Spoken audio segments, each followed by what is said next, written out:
So, if you came across a remote, abandoned place in the middle of the woods, would you stay in it? Because that's exactly what our story is about tonight. So, two friends, Ryan and Pete, were thrill seekers.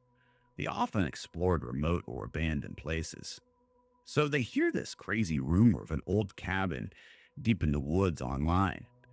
People said it was untouched for decades and supposedly haunted. So, they decided to check it out on a weekend hiking trip. And this was nothing out of the ordinary, as these two were always going back and forth, daring each other and looking for the next adventure. So, several miles into the woods, they find this cabin. It's like collapsing, it's moss covered, shingles and sagging porch. I mean, it's just like falling apart. They get inside, and it's musty, just strange stillness. It's old furniture and warped floorboards and strange burn marks all along the wall. So they're going back and forth with each other, but Pete insists that they stay the night, even though Ryan says he feels something's wrong and that this time it just doesn't seem right and that they should get back to the car. But they decide to spend the night because, well, Ryan didn't want to let Pete down, and at the same time, he didn't want to look like he wasn't up for a dare. So as the night begins to fall, time starts to feel distorted. He says his phone stops working and their watches start to freeze. Ryan swears it's only 10 p.m., but he said he glanced at his watch and it was like 3 a.m. They start hearing these strange noises outside, like creaking wood and whispering, or like there was something under the floorboards. They both were very frightened, but they said that it was like they were in another dimension. It was like the walls were closing in. Ryan said they both just fell asleep abruptly, like they had taken something and it made them fall asleep. So when Ryan wakes up, he's alone. I mean, Pete is just gone. There's no footprints. There's no signs of a struggle. It's like Pete just vanished into the thin air.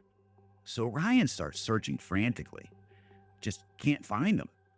So he decides to contact search and rescue, of course.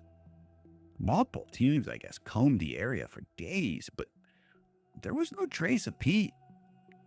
Authorities eventually called off the search. They labeled just an unsolved disappearance. They didn't know what happened. There was a ridge line by the area, and they felt like he might have fell off one of the cliffs or drowned in one of the rivers down there, getting something in the morning. It was really just kind of a lot of no one had any idea. So weeks later, Ryan decides to return alone. He said he was haunted by the guilt and unresolved questions of what happened to his buddy. So when he gets into this cabin, he said it looked different, like it had decayed more in just the few weeks that he hadn't been there, like it was rotting faster than normal.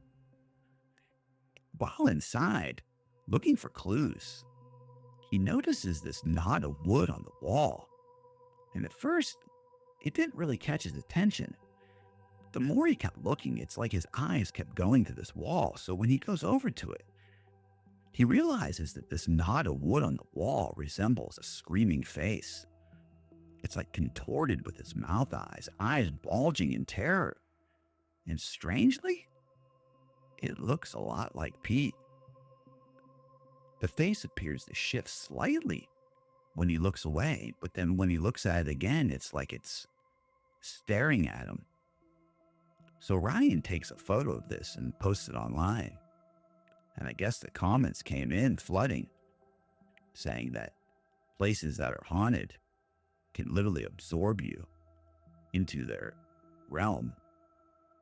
I don't know what happened to him. And I don't know if that's the case. But Ryan never went in those woods again. And to this day, when he posts the photos and talks about the story, he truly is haunted what happened to his friend.